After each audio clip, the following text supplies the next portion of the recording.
I'm back. I've been off the grid for a while, and for the one or two people that might have missed me or even noticed, I do apologize, and I hope to not disappear again. Now, before I was abducted by aliens, they brought me back when they realized that their search for intelligent life had failed. I was looking at ChatGPT's Image 2. I realize it's not exactly new anymore, but it's still at the top of the leaderboard, and there have been a couple of little changes, so hopefully this is still helpful, or at least amusing. With ChatGPT Image 2, you can create images in all the styles: photography, infographics, ads, comics, and everything else. And it has some nifty features like being able to create multiple images from just one prompt. So if you want to create an entire slideshow, up to 8 images, or a bunch of images in a chronological sequence, you can do that from a single prompt. It also has world knowledge, which is really cool. It helps to make the images more accurate and just make sense, but you can also do something like tell it to create an image of the most significant event of a given year. It'll go figure out what that significant event was, what should be in the image, and then create that image. I've got some examples of that coming up. And finally, ChatGPT has given us an image model that can do different aspect ratios, like 16 by 9, 9 by 16, or anything else as long as it meets their ratio. You can do really tall and skinny, or really short and wide. One of my biggest pet peeves with the ChatGPT image models is we've been stuck with whatever that weird aspect ratio was. We're going to take a look at some images I've created with ChatGPT Image 2, and then I'll show you how to generate images with it, the different places, settings, and a few differences in free and paid tiers. Looking at some of the images I created with ChatGPT Image 2, let's start with one of my favorite categories, everyday people. The prompt I used is over on the left side. I'll put that up for all of these so you can see exactly what I asked for and what it produced, and maybe see some ways to do it better. I think it got everything I asked for in the prompt. It captures the mood I was going for, and even details like the zip-up hoodie and the reusable shopping bag over the shoulder. The prompt calls for a greeter in the background, which doesn't really make any sense, but the model was smarter than me and put an employee in the background who seems to be noticing our subject is having an issue. Now the employee will go on break. I added the word photorealistic in the prompt. I read somewhere that this helps when you want a photo-style image. For this student involved in a debate, it nailed every detail in the facial expression and pose, including the raised index finger. It got the clothing, details of the room, and the lighting all like what I asked for. I thought the tables labeled government and opposition was a little weird, but what do I know? I have more experience debating in bars than universities, and that's all a little fuzzy. This lady's looking for the perfect shade of off-white, and if it doesn't turn out right, somebody's gonna hear about it. Actually, everybody's gonna hear about it. Anyway, another great job by ChatGPT Image 2 nailing all the details in the prompt, and not just technical accuracy, but exactly the vibe I had in mind. The prompt says she's in a Home Depot, and not only do we have some orange signage and shelving in the background, accurate for Home Depot, but she's in front of a Behr paint sample display, and Behr's a paint brand only available at Home Depot. So the world knowledge and thinking really did its job.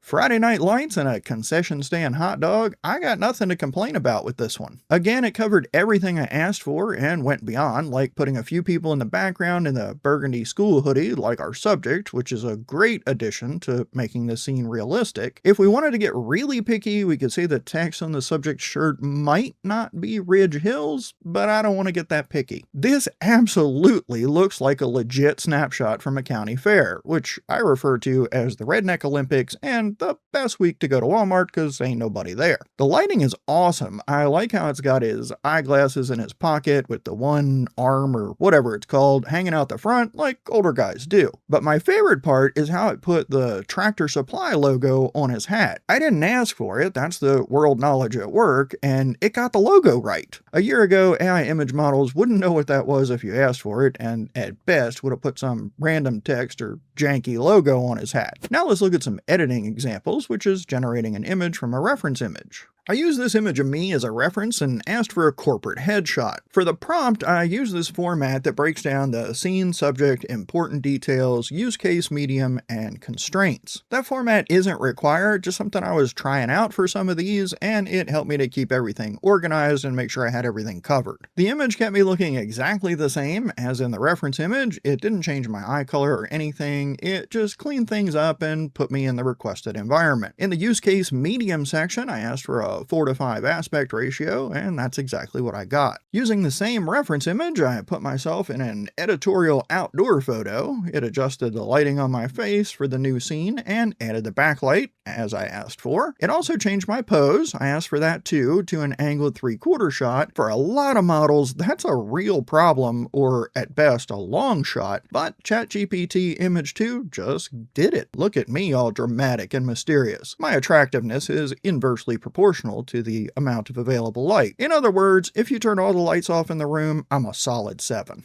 I think it did a great job here. It had to turn me and my head and still keep me looking like me. It's also got my hair doing this weird little flip in the front on my right, which is accurate, but I don't know how it knew about that because you can't see that in the reference image, or at least I can't. Another one putting me in a different environment. This time it had to add some clothing and change the position and add a reflection on my glasses that matched the scene. Again, I put the aspect ratio in the prompt, asking for 16:9, and that's what it gave me. For this edit, I gave it a daytime image of me strutting through an intersection and asked it to turn it into a nighttime high contrast photo. It did well, making all the changes I asked for, as well as the style, contrast, and overly lit skin. Looks like there's some minor changes that I didn't ask for, like the yellow paint on the corner of the curb and the missing crosswalk line. I didn't use that prompt layout for this one, and I didn't say anything about keeping the composition or objects in the scene exactly like they are, except the lighting or time of day change. Doing that might have prevented those subtle changes, but I don't think they're deal breakers. I also didn't specify an aspect ratio, it just produced the new image in the same aspect ratio as the reference image, which is exactly what I want it to do. This magazine cover came out kinda awful, but looking at the prompt, it did what I asked, so it's on me. I asked for a cyan reflection in the glasses. There's not much to reflect there, so no wonder it looks bad. I also told it the text I wanted for the title and subtitle, and then told it not to add any other text. Meanwhile, I told it to include a pull quote and some grid thing, so I totally see how I handcuffed it into producing this. I try to learn from my mistakes, so I changed up my approach, went back with a better prompt for a magazine cover, and that takes us to our next category, and we can stop looking at pictures of me. Now this is what a magazine cover should look like. I put a ton of detail in the prompt, like every single word, letter, object, all of it, and it worked. I did the same thing with a different topic, spelling out every little detail of what to include and where to put it, and it worked for this one too. With the world knowledge, I don't think I have to specify every single word in detail like I did with these two, and I've got some examples in different formats coming up that'll show that, as long as I don't limit it by saying no additional text and then expect it to come up with additional text like I did in that first one. Next, I've got this workspace pod, and I gave it a ton of very specific details, like the colors, lighting, 3 screens, curved monitor in the center, that noir name with the flower emoji.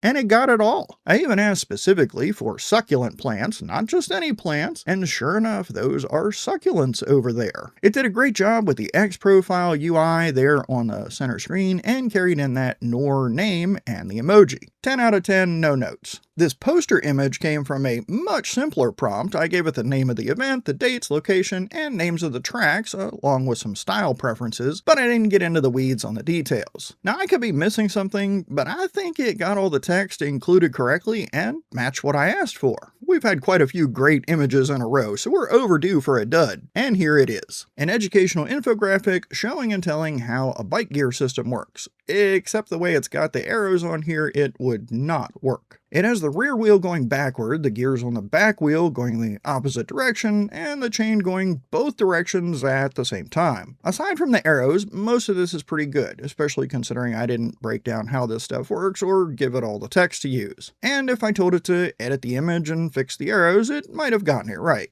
But I didn't. Here we've got a 6-panel comic page. This is interesting because it has to create 6 different images, keep things consistent, and put the text in there, and it also had to fill out the story and the text for the talk bubbles because I just gave it the outline. The only issue I see is that the robot's short enough to be standing on the counter in the 2 panels on the top left, and he's standing at the counter, not on it, in the other panels. I'm not a comic guy other than The Far Side, Garfield, and maybe Dilbert, so if comics are your thing, you might see stuff here that I don't. I asked for a mobile app screen for a habit tracker app that shows progress in each area as a growing plant. It's way too cute for me, not something I'd actually build or use, but it was a way to test its ability to do the layout, design, text, and gamify it, which is a popular thing to do these days. Not sure why the plant for walking is so big after 2 days compared to the plant for drinking water, which is just a little seedling after 12 days, or why that one's checked off. But that could probably be dialed in with a follow-up chat just telling it what to change. Try not to be overwhelmed by this really long prompt, and yes, this is all one single prompt. With ChatGPT Image 2, you can create up to 8 images from a single prompt. So for this one, I'm asking for 7 individual images for a social media carousel. At the beginning and the end of the prompt, it's the general stuff that applies to the whole carousel, all the images, and then in the middle, it gives some specifics for each slide or image. It did a great job, but I made a mistake in the prompt. I said a 7-slide Instagram carousel. And then right below that, I said the topic is 7 actually useful ways to use AI images and told it to create 7 individual slides or images. But I made slide 1 an intro and slide 7 a call to action, which only left 5 slides for the points and not all 7. Totally my fault. Here's the individual slides or images. We won't stop and analyze every detail in each one of these. We'll just flip through them. You can pause the video if you want. I put just the section of the prompt about the specific slide that's on the screen over on the left, but that's just an excerpt. Again, these were all generated from the one big prompt. This next group, we'll call it historical, got really interesting. I asked for a historically grounded Amsterdam street scene circa 1680. Now, I've never been to Amsterdam, and 1680 is a bit before my time, but based on the few details I put in the prompt, like the canal, the wooden boats, and whatnot, I think this looks pretty good. Next, I tried this really short prompt, generate an image of the most significant event of 2020. I didn't give it any details or hints, just letting it use its world knowledge and thinking to figure out what to put in the image. First, it has to figure out the most significant event of 2020, and it went with the pandemic. I would agree with that. Then it needs to figure out how to convey that event in an image, what to include, and how to compose it. It went with a healthcare worker wearing lots of PPE as the main subject. Not sure why it put her in the middle of the street, but the street's mostly empty aside from a few people wearing masks. They're walking in the street rather than on the sidewalk too, not sure what that's about, and some ambulances in the background. And just in case that doesn't tell the story, it has signage on the buildings that explicitly anchor what's going on, like COVID-19, go home, stay home, and whatnot. There might be things about this image that aren't great, but considering the really simple prompt, I think it did well, and I think it would serve as a good starting point that you could tune in by chatting and telling it what to change. I went further back in history and said, generate an image of the most significant event of 1945. Now, there were quite a few significant events in 1945, so the subject is a bit, well, subjective. ChatGPT Image 2 chose the official end of World War II when the Japanese signed the instrument of surrender aboard the USS Missouri. At first, I thought it might have just pulled an image off the internet, so I went searching, but I didn't find this image anywhere. For comparison, here's an actual image from this event from the National Archives. There's probably some technical inaccuracies here that the folks who know would be able to point out, but it tells the story, and again, this is without giving it any detail or a reference image to work with. I wanted to push this historical image thing a bit farther, so I asked it for a newspaper front page from a specific date, November 10th, 1989, which I knew was the day after the fall of the Berlin Wall. I told it to include headlines, images, and text appropriate for the date, but I didn't tell it what the story should be, just that I wanted it to look like a real newspaper above the fold. I think it nailed it. The headline's exactly what I'd expect, the text appears accurate, I didn't proofread every word, the images fit the stories, and they look good. In this side story, it has President Bush, which is accurate for the date, and up in the masthead, it even got the day of the week right, Friday, for this date, November 10th, 89. So this is an image with several images inside, lots of text, and it had to figure out what that text would say and what those images should be.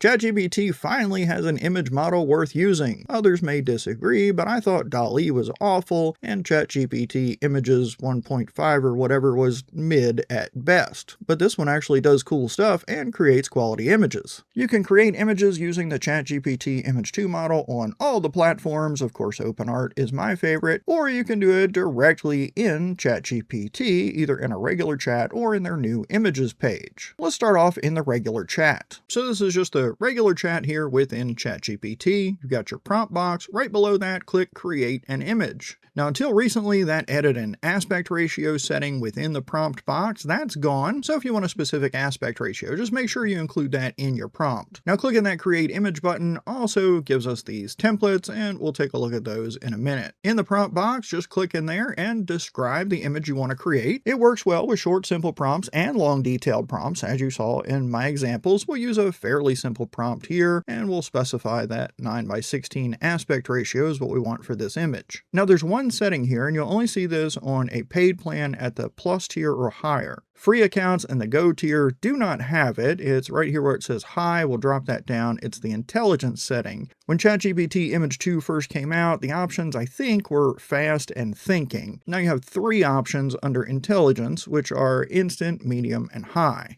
This intelligence setting tells the robots how much effort to put into figuring out what should be in the image and what it should look like. On the instant setting, it's not going to do much, basically just whip up an image. On the high setting, it's going to do a lot more to figure out what you want and tap into its world knowledge to figure out what should be included in that image. For free and Go tier users, you won't even see this intelligence setting, so I'm assuming it's using instant mode, but all I can find is that Plus tier and higher get you images with thinking, while free and Go tier is just image generation without thinking. I'm on the Plus tier, and that's what I use to generate all the images in this video and what we're looking at right now. If you're on the free or Go tier, the quality that you're getting might not be what you're seeing from Plus or Pro subscriptions, especially for things that rely heavily on the real world knowledge and thinking to put together the image. I'm going to leave the intelligence setting on high and then just click the send prompt button. In thinking mode, you might see it describing what it's trying to figure out and work through before it starts generating the image. Then the created image shows up as the chat response. If you want to make any changes, just describe the change down here in the prompt box where it says ask anything. You can click the up arrow to share or download the image, or if you click anywhere on the image, you'll get a bigger preview of the image as well as a button up here to change the aspect ratio. You can generate the same image with a different aspect ratio. They give you a few to pick from there. Down in the prompt box, you've got the plus button where you can add photos. If you want to grab an image from your device and incorporate it into whatever edits you're making to this image. Otherwise, you can just describe edits down here in the prompt box and then hit the go button.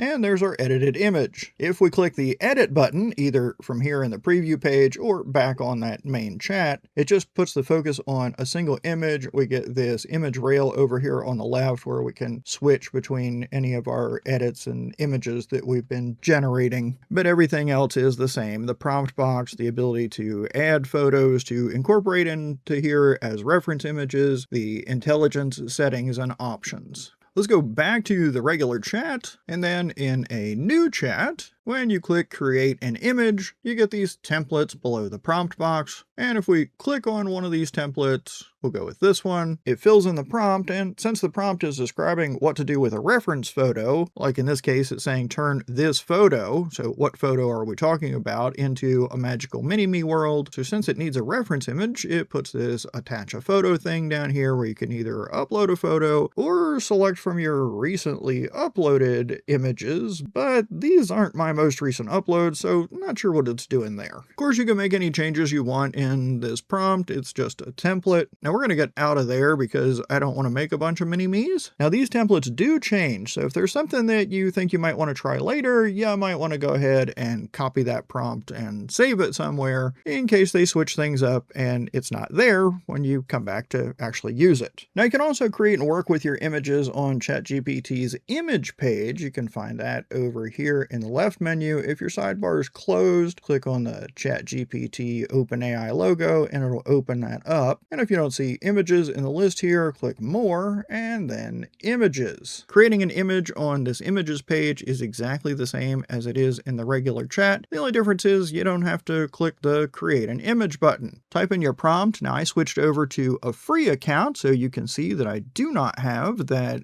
intelligence setting there. So the only thing to do is type the prompt and hit go. go, unless I wanted to use one of these templates, which I do not. So let's send that prompt. There's our image. We can click to get the preview. Not a bad image. We've got our detective interrogating. Looks like police on the mug is spelled right. We've got interrogation room 2 over here on the door. This little sign over here has accurate text. We've got some good reflections. Let's go back to that images page. We'll go to more and images. So I can show you the other difference between the images page and the regular chat, which is on the images page, it'll show you all your created images down here at the bottom. As far as limits or how many images you can generate on any tier, the LLMs don't like to give you hard numbers. Instead, they'll say, here's the tools that are available on this given tier. And then when you look up to the next tier, it might say more image generation or higher generation limits, whatever that means. From what I'm hearing, the free tier sounds really limited, like a couple of image generations a day. And remember, the free and go tier do not have thinking mode, so you can't select that intelligence. If you want more than a few images a day and you want the thinking mode, you want to look at the Plus or Pro plan. Of course, I would not subscribe to ChatGPT just to get image generation. Instead, I'd go with a platform that offers image and video generation from a variety of models, including ChatGPT Image 2, and that'll show you exactly how much of what you're going to be able to create in that subscription period. Again, my favorite is OpenArt, but take a look around, see what has the tools you need, and what feels the best fit for you. Hey, my name's Bob. Thanks for hanging out with me. I hope you found this video helpful, or at least entertaining, and I hope you'll come back and join me for another video.